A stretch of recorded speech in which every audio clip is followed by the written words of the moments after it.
siapa yang bertuah yang akan dapat set Babla by Fida Ramli. Set dia 350 guys. So jom. Abang jangan lupa follow Abang Iskandar Babla. Sebab apa? Dia nak capai 10k follower dan dia akan bagi 10 set lagi. Ni Muiz lah. Jom. Let's go. Kak. Nak tanya sikit boleh kak? Kalau diberi pilihan, akan nak chicken tenders ataupun set shampoo daripada Babla? Mana nak pilih? Nak ni lah. Nah ni. Tapi dengan syarat juga kita nak tengok akan dah follow Muiz chicken belum? Still dah? Jom tengok. Betul. Dah follow guys. Tengok. Tunjuk kak.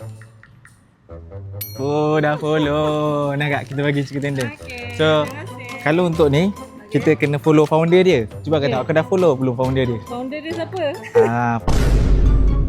Founder dia Iskandar Babla. Iskandar Babla. Iskandar. Belum follow, tunjuk. Belum follow guys. So, akak follow. Okay. Akak tengah follow. Kita nak bagi set ni tau. Set ni harga dia 350.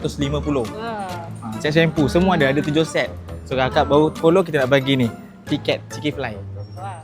So, ini kalau akak masuk, contoh, scan and gores ni isi semua, akak berpeluang menang set shampoo ni juga. Dan bulan ni, kita ada package umrah.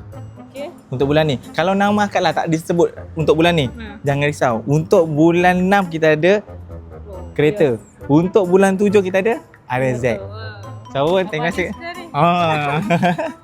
Terima kasih. Jangan lupa follow Iskandar Babla. Okey, baik.